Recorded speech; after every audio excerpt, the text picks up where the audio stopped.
चीज से जो वंचित किया गया है उसे हमारे प्रेसिडेंट साहब ने आप लोग को बता दिया। बट एक और है जो महिलाओं के राइट की बात है, जो कानूनी बात है कि एसएल मिलना चाहिए, वो एसएल की बात हमने बहुत बार प्रयास किया। विशेष सचिव साहब सब जगह से हम लोगों ने कहा कि हाँ हम लोग को एक एसएल मिलना चाहिए। एसएल की बात हम लोग को कानूनी ढंग से हटा दिया गया है। हम लोग को एसएल की सुविधा नहीं मिलती है। ये विशेष अवकाश पाने का कानूनी अधिकार सभी महिलाओं को है और हमें इससे भी वंचित रखा गया है। तो हम आग्रह करेंगे अपने माननीय चीफ मिनिस्टर साहब से कि हमें इस चीज से वंचित नहीं रखा जाए, क्योंकि हमारा जो कार्य क्षेत्र है वो फील्ड है और वो फील्ड में जाने के लिए हमें विशेष अवकाश की खास जरूरत पड़ती है। आने वाले 60-40 का जो रेशियो है ना, बाकी जो 60-40 का रेशियो है, क्योंकि हम लोग केंद्र आयोजित कार्यक्रम में हैं, 60% हमें सेंटर से मिलता है। जो 40% मिलती है वो 40% में सरकार इसके तरफ कुछ रुख कर ही नहीं रही है। जो 10 वर्ष से 4000 मिल रहा है वही 4000 मिल रहा है। इसके प्रति सरकार को एक बार सोचना चाहिए कि हमारा ये भी काम रखें, हमें डिग्री के अनुरूप काम दे। बिहार आत्मा कर्मचारी संघ के बैनर तले हम लोग जो है यहाँ पे इकट्ठा हुए हैं। हम लोग जो है बिहार सरकार कृषि विभाग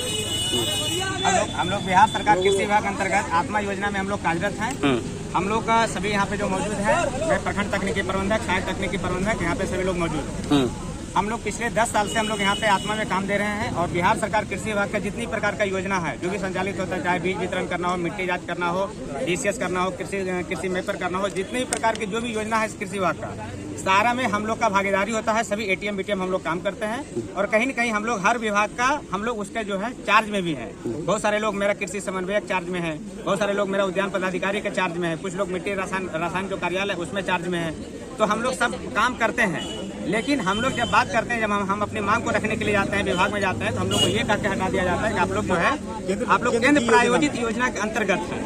हमको। हाँ, और हम लोग का जो सर्कुलर है, सर्कुलर के हिसाब से हम लोग आपका पैसा नहीं बढ़ा सकते, राशि नहीं बढ़ा सकते। आज के समय में हम लोग बीएससी एग्रीकल्चर, एमएससी एग्रीकल्चर और पीएचडी तक के लोग यहाँ पे मौजूद हैं। और सभी का जो है हम लोग का आईसीआर जो आईसीआर नई दिल्ली जो है उसमें हम लोग की डिग्री को जो है प्रोफेशनल डिग्री मान्यता प्राप्त है। और एक प्रोफेशनल डिग्री के हिसाब से मेरा लेवल 5 लेवल 6 में मेरा जो है उसके हिसाब से मेरे वेतन होना चाहिए। मतलब कि एक जो है सहायक तकनीकी प्रबंधक का जो सैलरी होना चाहिए, मिनिमम सैलरी, वो 45 से 50 रुपया होना चाहिए सहायक तकनीकी प्रबंधक का, जो हम लोग मात्र 6000 रुपया 25 रुपये में हम लोग काम कर रहे हैं। आज हम लोग का जो है मांग जो वेतन है, मानदेय जो दिया जा रहा है, वो मात्र 25 रुपये मेरा बेसिक है और उसमें भी मेरा जो है 1800 रुपये एपीएफ कट जाता है। मतलब कि हम लोग के पास कट छट करके टोटल मात्र 23,000 रुपया ही आता है। अब हम लोग 23,000 रुपया में अपने परिवार को और अपने जो कार्य क्षेत्र में हम लोग जा करके जब हम लोग पूरा काम करते हैं तो महीना पूरते पूरते मेरा जो है सारा सैलरी समाप्त हो जाता है और इसके लिए हमको किसी प्रकार का कोई एक्सपेंशनल हमको नहीं मिलता है। तो हम लोग सरकार से मांग करते हैं कि जैसे अन्य विभाग जो है, जो आपका केंद्र प्रायोजित योजना के अंतर्गत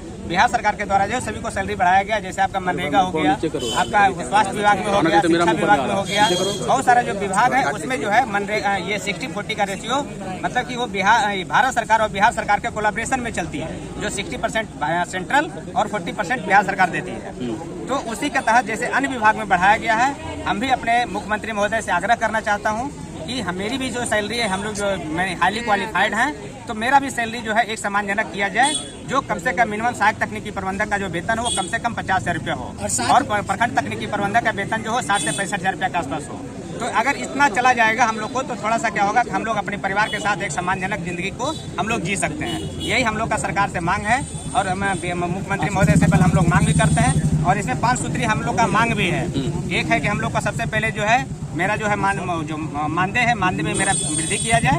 दूसरा क्या है कि हम लोग पिछले 10 साल से हम लोग काम कर रहे हैं, मेरे ही विभाग का एटीएम और बीटीएम का अनुभव का लाभ लेकर के जो अन्य विभाग है, पशु एवं मत्स्य विभाग जो है, उसमें जो है बहुत सारे लोग जो है एटीएम और बीटीएम की अनुभव का लाभ लेकर के वो जो है मत्स्य प्रसार पदाधिकारी, वेटनरी डॉक्टर, ये सब बन गए हैं। लेकिन हमको अपने ही विभाग में हमको अब उपेक्षा किया जाता है, सौतेला व्यवहार किया जा रहा है। हम जब मांग करते हैं भाई कि नहीं हमको भी अनुभव का लाभ दीजिए, जैसे बहुत सारा बहाली कृषि विभाग अंतर्गत निकाला गया, प्रखंड कृषि पदाधिकारी, सहायक निदेशक, सदस्य वगैरह सबका पोस्ट निकला, उसमें हम लोग को किसी प्रकार का कोई लाभ नहीं दिया गया है। हम सरकार से अनुरोध करते हैं कि जो आने वाली जो भी नियुक्ति है उसमें हम लोग को अनुभव का लाभ दे और मेरी अस्थायी नियुक्ति किया जाए, क्योंकि मेरा जो उच्च स्तरीय कमेटी जो बनाया गया था आपका मुख्यमंत्री महोदय के द्वारा, उसमें चौधरी कमेटी, उसमें भी मेरा जो अनुशंसा प्राप्त है कि इनको 60 वर्ष तक के लिए रखा जाए और अगर 60 वर्ष या इनका योजना अवधि तक कंटिन्यू रखेंगे और जब तक इनकी नियमित नियुक्ति नहीं होती है तब तक जो कमेटी का जो भी अनुशंसा है कंडिका क ख ज जो भी है वो सारा हम पे लागू करने के लिए प्रावधान किया है। ये भीड़ कहाँ से कहाँ तक जाएगी? ये सर हम लोग यहाँ से अभी निकले हैं, सभी लोग माननीय मुख्यमंत्री के पास जाएंगे, अपन उनके आवास पे जाकर के हम लोग उनसे मिलने का प्रयास करेंगे, शांतिपूर्वक हम लोग ज्ञापन देने के लिए जा रहे हैं। आप लोगों से एक ही निवेदन है, जो मीडिया के जो भी सम्मानित बंधु आए हुए हैं, कि हम लोग माननीय मुख्यमंत्री जी से निवेदन कर रहे हैं और उन लोगों ने सभी का, यहाँ तक कि जो राज्य योजना का था किसान सलाहकार का भी बढ़ाया है और जो केंद्र संपोषित योजना है उसमें भी बढ़ाया गया है। माननीय मुख्यमंत्री जी बहुत अच्छा कार्य कर रहे हैं सभी के हित में, चाहे नियमित नियुक्ति हो, चाहे संविदा के कर्मियों का पैसा बढ़ाना हो, तो हम लोगों की बात आप लोग कृपया वहाँ तक जरूर पहुँचवा दें।